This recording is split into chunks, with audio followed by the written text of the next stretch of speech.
ये stock transfer मतलब transfer stock from one location to another location. ये purposefully अलग मॉड्यूल दिया है, यू नो। आप प्लांट टू प्लांट कर सकते हो, then storage location to storage location कर सकते हो, है ना।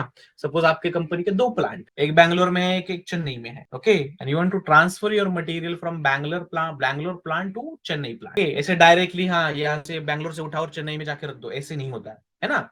वहां पे एक स्टैंडर्ड प्रोसेस होती है, दैट प्रोसेस हमें फॉलो करनी पड़ती है। तो that is a stock transfer one step to step हमें फॉलो करना। Now release strategy, this module will guide you through the release strategy in SAP ML. Release strategy मतलब क्या होता है गाइस? अप्रूवल होता है, ठीक है। आप जब पीओ क्रिएट करोगे तो उसको अप्रूव करने वाला बंदा होगा ना। आप फॉर एग्जांपल मैं बायर हूं, ठीक है, मैं पीओ क्रिएट करता हूं, ठीक है, बट मुझे उसका अप्रूवल लेना पड़ेगा, मेरे परचेसिंग मैनेजर जो है उससे अप्रूवल लेना पड़ेगा, ओके। नाउ मतलब हर जगह अप्रूवल होता है, everywhere, okay, right. In my organisation मेरा रोल जो है वो असिस्टेंट मैनेजर है। मैं ये करता हूँ, रिपोर्ट करता हूँ प्रोजेक्ट मैनेजमेंट के लिए। एनी इनहांसमेंट के लिए मुझे प्रोजेक्ट मैनेजर से मेरा अप्रूवल लेना पड़ता है, राइट। ओके, वो ईमेल का हो, समटाइम्स वो ईमेल से लेता हूँ, सम वर्ड से लेता हूँ, टीम्स पे लेता हूँ, वट एवर इट बी, ठीक है। बट एसएपी में आप electronic approval process, in the sense what, SAP through ही आप अप्रूवल लोगे। सपोज मैंने पीओ क्रिएट किया है, देन वो पीओ, वो परचेस ऑर्डर अप्रूव करेगा मेरा मैनेजर। तो वो ऑटोमेटिकली जब मैं क्रिएट करूंगा तो ऑटोमेटिकली उसके क्यू में जाएगा, ठीक है, मेरे मैनेजर के वर्कफ्लो में जाएगा, मैनेजर के इनबॉक्स में जाएगा, और मैनेजर को मैसेज आएगा कि ये purchasing document needs your approval, ठीक है। तो वो रिलीज स्ट्रैटेजी कैसे डिफाइन करेंगे सिस्टम में? As a developer we have to develop that release strategy in the system. तो उसके लिए प्रोसेस है, कैरेक्टरिस्टिक, ओके। कैरेक्टरिस्टिक मतलब क्या? किस कैरेक्टरिस्टिक पे आप वो डिफाइन करेंगे, है ना। फॉर एग्जांपल, अगर परचेस ऑर्डर वैल्यू 1 लाख से अबव हो तो परचेस मैनेजर का अप्रूवल लगेगा। अगर परचेस ऑर्डर की वैल्यू 1 CR से ज्यादा हो तो मुझे उसके लिए for example what I can say CEO का अप्रूवल लगेगा या फिर डायरेक्टर का approval, okay. So like that characteristic, on the basis of characteristic हमें वो रिलीज स्ट्रैटेजी डिफाइन करनी पड़ेगी। That is about release strategy, okay. तो रिलीज स्ट्रैटेजी में पीओ की रिलीज स्ट्रैटेजी हम देखेंगे, पीआर की भी देखेंगे। प्रोसेस तो ऑलमोस्ट सेम ही है, पीआर पीओ की दोनों की प्रोसेस तो ऑलमोस्ट सेम है, ओके। देन उसके बाद है PO pricing, module number 10, PO pricing. अभी आपको पता है कि ग्रॉस प्राइस रहती है एक, है ना। तो ग्रॉस प्राइस पे ही हम मटेरियल परचेस करते हैं या फिर सेल करते हैं क्या? नहीं, है ना। So pricing procedure is used to define a net price of that material. मतलब क्या होता है, you know that gross price रहती है, आपके डिस्काउंट्स होते हैं, है ना। नंबर ऑफ टाइप्स चार्जेस रहते हैं, डिस्काउंट होते हैं, then service charges, freight charges, freight in the sense transport charges होते हैं, कस्टम ड्यूटीज होती है, गवर्नमेंट टैक्सेस होते हैं, जीएसटीज होती है ना। ये सब मिला जुला के, सब घटा के फिर आपकी नेट प्राइस आती है ना, राइट। ओके, आपके जैसे सैलरी में आपकी ग्रॉस सैलरी होती है, उस पे आपको डिडक्शन विडक्शन सब निकल के आपके पास नेट सैलरी आती है, लाइक दैट से। तो कौन से डिस्काउंट मेंटेन करने हैं, कौन से टैक्सेस मेंटेन करने होते हैं, कौन से चार्ज मेंटेन करने होते हैं, वो हम डिफाइन करेंगे in pricing procedure, that is a PO pricing, okay.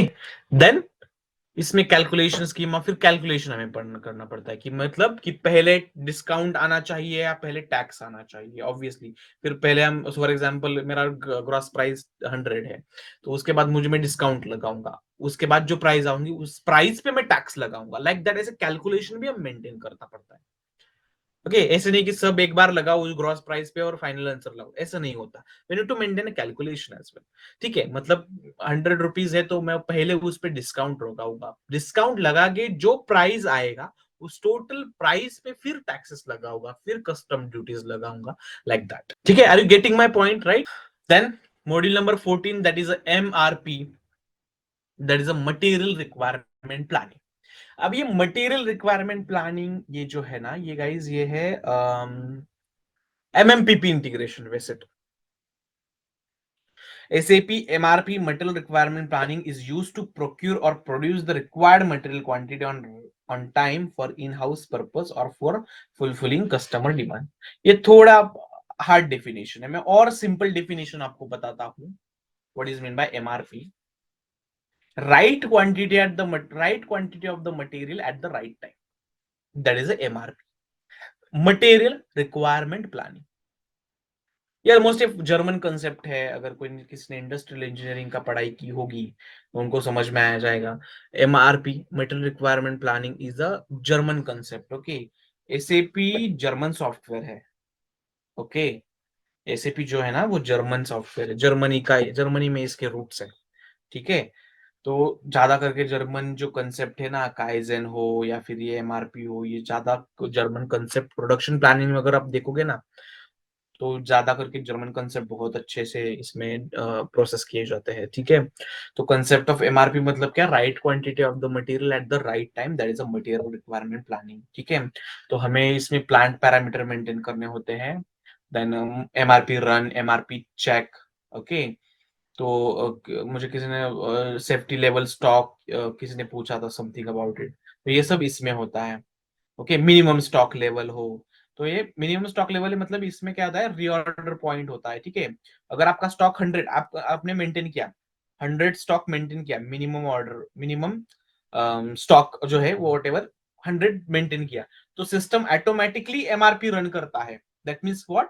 System automatically run करता है इन द सेंस व्हाट? या नाउ रिक्वायरमेंट इज नीडेड. ठीक है, तो हमें एमआरपी रन करना पड़ता है, एमआरपी चेक करना पड़ता है. Everything comes under this MRP module. Okay, इसमें भी consumption based planning and all that things, इसमें भी टाइप्स है, वो टाइप्स भी हमें देखनी है. That is MRP. Okay, 14 next module is a report and inquiry. अब ये report and inquiry in the sense क्या होता है? इसे भी में स्टैंडर्ड रिपोर्ट्स होते हैं. ठीक है, अगर आप किसी अपने अगर आप एसएबी में गए, काम करने गए और आपके लीड ने बोला कि मुझे ये रिपोर्ट निकाल के दो.